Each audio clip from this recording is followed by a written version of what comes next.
ஆயிட்டாரு. நான் சொல்லி இதை எழுதி இல்லை ஆக்சுவலாக விஜய் சார் வந்து தளபதி வந்து நல்லா ஆட்சி பண்ணிட்டு இருக்காரு. அதான் நீங்கள் பார்த்துருங்களே, ஒரு காலத்தில் பார்லிமெண்ட்ல என்ன நடக்குன்னு தெரியாது, இப்போ மக்களுக்கு எல்லாம் தெரியப்படுத்தணும்னு சொல்லி இப்போ 2 நாள் முன்னாடி நீங்கள் பார்த்துருப்பீங்க, பேப்பர் படிச்சுருந்தா தெரியும்னு சொல்லியிருக்காரு. அது வரைக்கும் அப்டேட்டாக இருந்திருக்காரு. எல்லாம் இப்போ முன்னாடி ஆட்சியிலேருந்து வந்தவங்கலாம் பண்ணாமல் இல்லைன்னு சொல்லலை. ஆனால் என்னென்னா அது வந்து ஒரு குடும்ப அரசியல் இருந்திருக்கு. இப்போ இண்டிவிஜுவலாக அவர் இறங்கியிருக்காரு, நடிகராக இருந்திருக்காரு, எல்லா கஷ்டமும் தெரியும், பண்ணிகிட்டு இருக்காரு. எடுத்தோடனே 3 மாதத்துக்குள்ளே இவ்வளோ தூரம் பண்ண ஆரம்பிச்சிருக்காரு. ஒரு 15-20% பண்ணுறாரு. காலப்போக்கம் 5 வருஷங்கள் இருக்குல்ல, கண்டிப்பாக பெருசாக இருக்கும். 100%. சட்டமன்றத்தில் வந்து பர்சனலாக விஷயம் ஒரு கோயில் போகுது, பர்சனலாக அப்பா பையன் வைஃப்னு போகுது, அது எப்படி நீங்கள் பார்க்குறீங்க? இல்லை அப்பாவை காணும் அப்பா காணும். ஆக்சுவலாக அன்றைக்கி அவர் இங்கே இல்லை, சம்மந்தப்பட்ட ஆள் சொல்லியிருக்காரு, நீ வந்துட்டு கேட்டு பாருங்கள், அந்த லாட்ரி மட்டும் தான் சொல்கிறீங்க. அவரும் சொல்கிறாரு, அவரும் அங்கே தான் இருந்திருக்காரு. ஆக்சுவலாக அங்கேருந்து இங்கே வந்திருக்காரு. ஸோ கண்டிப்பாக இருக்குல்ல, நம்ம ஜெயிக்காத காலகட்டத்தில் இருக்கும்போது நமக்கு பெயின் இருக்கும், ஜெயிச்சதுக்கப்புறம் நம்ம ஒரு விஷயம் பேசுவோம். ஆனால் ஓப்பனாக தான் பேசுகிறாங்க. சரி, அது ஹெல்த்தியாக இருந்துட்டு சந்தோஷமான விஷயம் தான். அது அவங்களுக்குள்ளே பேசி அது அப்படியே ஸ்ட்ரக்கப் ஆகாமல் மக்களுக்கு நல்ல திட்டம் தரோம், இது தரோம், நிறைய விஷயங்கள். இப்போ ஃபார்மிங்க்கு நிறைய விஷயங்கள் பண்ணுறோம். இப்போ ஃபார்மிங் லேண்டு பல விஷயங்கள் பண்ணுறவர் சொல்லியிருக்காரு விஜய் சார். இப்போ எது நடந்தாலும் நீங்கள் இப்போ என்னென்னா இந்த லஞ்சம் ஒழிஞ்சிருக்குங்க. அப்பா ரொம்ப சந்தோஷமாக இருக்குது. கார்பரேஷன் சைடில் எங்கே போனாலும் இப்போ நானும் ஒரு இடம் பார்த்துட்டு இருந்தேன், ஒரு இடத்துல போயிட்டு முன்னாடியெல்லாம் இங்கே மூவ் பண்ணோம் அங்கே மூவ் பண்ணணும்னு சொல்லும்போது எவ்வளோ கொடுத்தா எவ்வளோ வேலை நடக்கும்னு இருக்கு. இப்போ வாங்குறத பயப்படுறோம். ஆக்சுவலாக செக்யூரிட்டி 10 ரூபா டீ குடி கேட்க மாட்டாங்க, அப்படி தான் இருக்காரு. ஸோ அந்தளவுக்கு ஒரு பயம் ஏற்பட்டுருக்குல்ல, எல்லார்கிட்டையும் போலீஸ்கிட்ட மாற்றம் வந்திருக்கு. ஆல்ரெடி நம்ம டிவிக்கே தானே, நான் பச்சையாக சொல்லியிருக்கேன். நான் ஒரு பூஜையில் கூட நான் சொன்னேன், நான் ஃபஸ்ட்டு நான் சொன்னது எனக்கு அதாவது 5,000 ஃபாலோவர்ஸ் தூக்கிட்டேன் இன்ஸ்டாகிராமில். என் பேஜே போனாலும் பரவாயில்ல, எனக்கு மனசில் என்ன தோணுச்சோ நான் தான் சொன்னேன். நமக்கு சினிமாவில் தெரியும்ல, சினிமா ஈஸியாக தூக்கி போட்டு சொல்லுவாங்க. யார் வேணால் வரட்டும். விஜயகாந்த் சார் வந்தார், வந்து நல்லா அவர் தான் 95,000 கிலோமீட்டர் அவர் தவிர யாருமே இப்படி ட்ராவல் பண்ணல. வந்தார், நல்லா பண்ணார். ஆனால் ஒரு காலகட்டத்தில் அது என்ன நடந்தது உங்களுக்கு தெரியும். அதுக்கப்புறம் எம்ஜிஆர் சார் எப்படி பண்ணியிருந்தா உங்களுக்கு தெரியும் முன்னாடியே. அதுக்கப்புறம் ஒருத்தர் வரணும்னா யார் வேணால் வரட்டுமே, நீ யார் வேணால் வரலாண்ணே, நீ கூட வரலாம், நல்லது பண்ணுறது தான், உங்கள் பேக்கப் இருந்தால் 5 வருஷம் கொடுத்தா பாருங்கள் தளபதி கிட்ட என்ன பண்ணுறாருன்னு. மேஜிக் தான், நல்ல விஷயம் தான். அப்படி கிடையாது, நீங்கள் கேட்ட விஜய் சார் எம்ஜிஆர் கூட தானே டிவிக்கு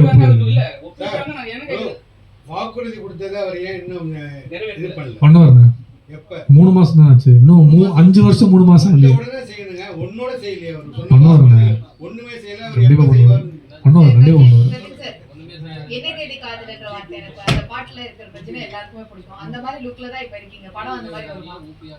படம் சரி, நான் என்ன சொல்கிறேன், படம் ஓடுறது ஓடாதது மக்கள்கிட்ட இருக்குது, படத்தை கொண்டு போய் சேர்க்கறது ப்ரொடக்ஷன் கிட்ட இருக்குது. இதெல்லாம் தாண்டி கேரளாவில் மழையும் பெய்யுது, இங்கேயும் சில விஷயம் நடக்குது, ஓடிடி பிஸ்னஸ் வேறு மாதிரி இருக்குது, எல்லாமே இது. சில தியேட்டரில் சுமாரான படங்கள் ஓடிடியில் சூப்பராக இருக்கும். ஆக்சுவலாக நெட்ஃப்ளிக்ஸில் ஒரு வாட்டி படம் போகும்போது அவங்க கேட்டாங்க, ஏன் இந்த படம் வந்து ஓடாத படத்தையும் எடுக்கிறீங்கன்னா, தேட்டரில் போகாத படங்கள் ஓடிடியில் ஒர்க் ஆகும். ஸோ யூஸ்வல் லவ் ஸ்டோரிக்கு ஒரு விஷயம் இருக்குது, அது எல்லாமே நடந்துருக்கு. இன்றைக்கி இந்த படம் ஹிட் ஆகுன்றது கடவுள்கிட்ட அந்த டே அந்த நாள் வெள்ளிக்கிழமை அமையிறது மட்டும்தான் இருக்குது. உழைச்சிருக்கோம், கொண்டு போய் சேர்க்குறதும் அது மட்டும் நம்மகிட்ட. அதுக்கப்புறம் அதோட ப்ளஸ் மைனஸ் நம்மக்கிட்ட அந்த கீ நம்மகிட்ட கிடையவே கிடையாது. ஏன்னா திமிரு கண்டிப்பாக எங்கே திறமை இருக்கோ அந்த திமிரு கண்டிப்பாக இருக்கும். அது தப்பான விஷயமே கிடையாது. பெண்கள் இப்போ நம்ம வீட்டில் ஏன் அடிபடைஞ்சு போகிறோம், பயம் கிடையாது. அவங்க அப்படி தான் இருக்கணும், நம்ம இப்படி தான் இருப்போம். ஸோ அதனால் அவங்ககிட்ட எல்லா திறமைகளும் இருக்குது. அவங்க அழகாக வேலை வாங்க தெரியும் சூப்பராக. இப்போ என்னென்னா அவங்க தான் ப்ரொடியூஸும் பண்ணாங்க, அவங்க ஹஸ்பண்ட் வருவார். இவங்களே வந்து நம்ம நினைக்கிறோம் ஒரு ஷூட்டிங் வெளியூர் போனால் ஈஸியாக நம்ம சுற்றி பார்த்துடலாம். உண்மையால் உட்காந்து சாப்பிட டைம் இருக்காது. நாங்கள் ரோட்டில் எங்கெங்கே போகிறோமோ அது தப்பு கிடையாது. நாங்கள் டைமை சேவ் பண்ணுறதுக்கு ஒரு இடத்துல வண்டிக்குள்ளே ரவுண்டு அடிச்சுட்டு இருப்போம். ஏன்னா நம்ம ஊர் மாதிரி பெர்மிஷன் வாங்கிட முடியாது, போயிட்டு எல்லாமே ஒர்க் பண்ணுவோம், கேமரா இருக்கும். ஸோ வண்டி ரன்னிங்கில் இருக்கும், அங்கே ட்ரெஸ்ஸை மாற்றிருக்கோம். ஸோ அது மாதிரி வந்து ஆஃபீஸில் போய் ரொம்ப தூரம் போய் ட்ரெஸ் மாற்றணும். ஸோ அங்கே பப்ளிக்கில் நீங்கள் மாற்ற முடியாது, ரொம்ப ஸ்ட்ரிக்ட்டு, வந்து போலீஸ் தூக்கிட்டு போயிடுவோம். ஸோ இதெல்லாம் பண்ணிவிட்டு மெயினாக கம்ஃபர்ட் ஜோன் உங்களுக்கு ஓகேவா, ஃபுட்டு ஓகேவா, இதுவும் போயிட்டுருக்கோம், ப்ரொடக்ஷன் இதோட எல்லாமே வந்துட்டுருவாங்க. இது எல்லாமே மைண்டில் தூக்காமல் வேலையும் பார்த்துருந்தாங்க, எழுதிட்டும் இருப்பாங்க. ஷார்ட் நம்ம எனக்கு என்ன தேவையோ அது மட்டும் கரெக்டாக எடுப்பாங்க. எடிட் பேஸ்லாம் படம் பண்ணாங்க, நான் பார்த்துருக்கேன். எல்லாருமே டென்ஷன் வாங்கலை. இங்கே பாதி படம் நடக்கும், பாதி படம் நடக்காது. 6 மாதம் ஒரு பிரேக் விட்றாங்க, அதோட படமே முடிஞ்சிச்சு. பட் தெளிவாக ஆரம்பித்தாங்க. என்ன சொன்னாங்க, இவ்வளோ நாளுக்குள்ளே எனக்கு ஒரு நாள் கம்மி பண்ணி எடுத்தாங்க. ஹாஸ்பிட்டாலிட்டி சொல்லுவாங்கள்ல, கரெக்டு. நான் எதுவுமே உங்களை ஃபாலோ பண்ணல, எதுவுமே நான் கேட்கல. நான் டிமாண்டும் பண்ணுற ஆள் கிடையாது. வாங்க, டிக்கெட் ஏறினாங்க, ஷூட்டிங்கு, இந்த ஷெடியூலு 2-3 மாதம் முன்னாடி அனுப்பிச்சிட்டாங்க எல்லாமே. உங்களுக்கு என்ன இந்த டைமில் பிக்கப் இருக்குது. பாம்பே பேட்டர்னில் ஒர்க் பண்ணுவாங்க இல்லையா, அங்கே அப்படி தான் ஒர்க் பண்ண முடியும். ஸோ எனக்கு ரொம்ப அதிசயமாக இருந்துச்சு, யாரோடய ஒர்க் பண்ணாமல் நீங்கள் எப்படி இதை பண்ணிட்டீங்கன்னு. அப்போ அதே மாதிரி நான் சொன்னேன், எனக்கு சப்போர்ட் கேரளாவில் கிடைக்காது. நான் சொன்னேன், நான் வந்து பிறப்பால் சென்னை தான், என் ஒய்ஃப் தான் கேரளா. நான் இப்படியே போய் கற்றுக்கிட்டேன், நானும் அப்படி தான் படம் பண்ணேன். ஆனால் சென்னையில் உங்களுக்கு அந்த பிரச்சனையே வராது. எங்கே போனோம் ஏது போகணும் ஒரு நம்பர் மட்டும்தான் சில இடத்துல போனாங்க.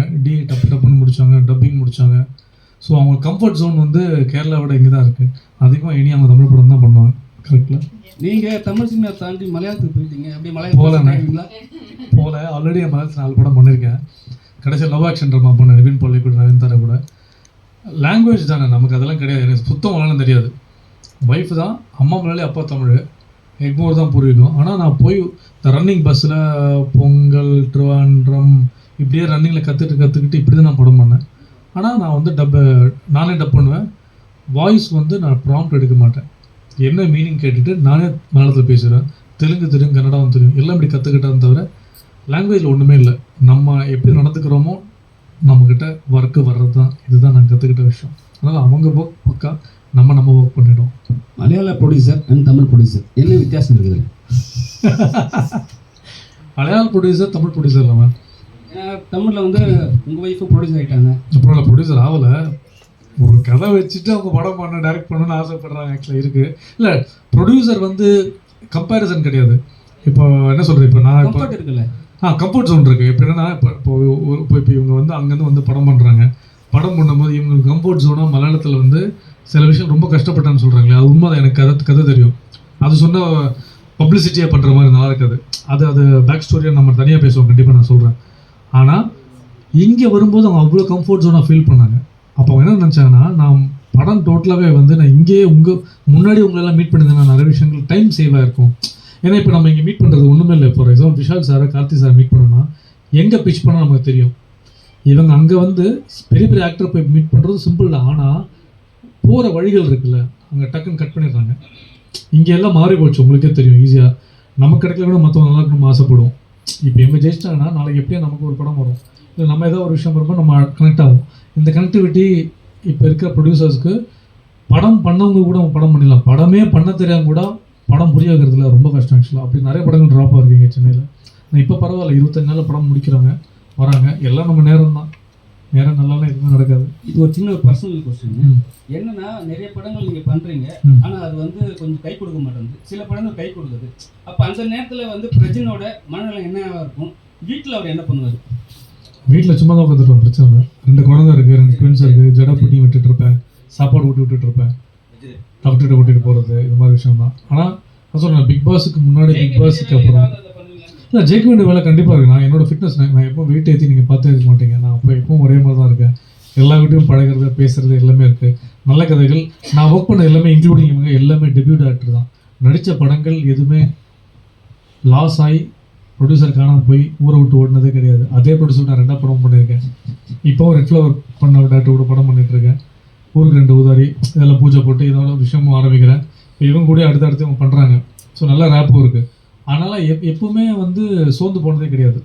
அதனால் என்னென்னா, இப்போ வந்து என்னென்னா, இப்போது நம்மளை பார்த்து முன்னாடி வந்து ஆர்டிஸ்ட்டாக இருக்கும்போது இப்போ இதோட மரியாதை, பொறுப்பு ஜாஸ்தியாக இருக்குது. ஸோ அதனால் வந்து படங்கள், கதைகள் நிறைய பிச் பண்ணுறோம். எல்லா டேரக்டர்ஸோட ஒர்க் பண்ணிட்டுருக்கேன். நல்ல கதைகள் சூஸ் பண்ணுறேன். நமக்கு ஏன்னா இப்போ பிஸ்னஸ் தான் நமக்கு ஈஸியாக பிக் பாஸுக்கு அப்புறம் ஹிட் பண்ணி நல்ல கதைகள் வரும்போது அது இதுக்கப்புறம் வர படங்களுக்கும் ஹெல்ப்பாக இருக்காது. பெரிய ப்ளஸ்ஸாக இருக்குது ஆக்சுவலி.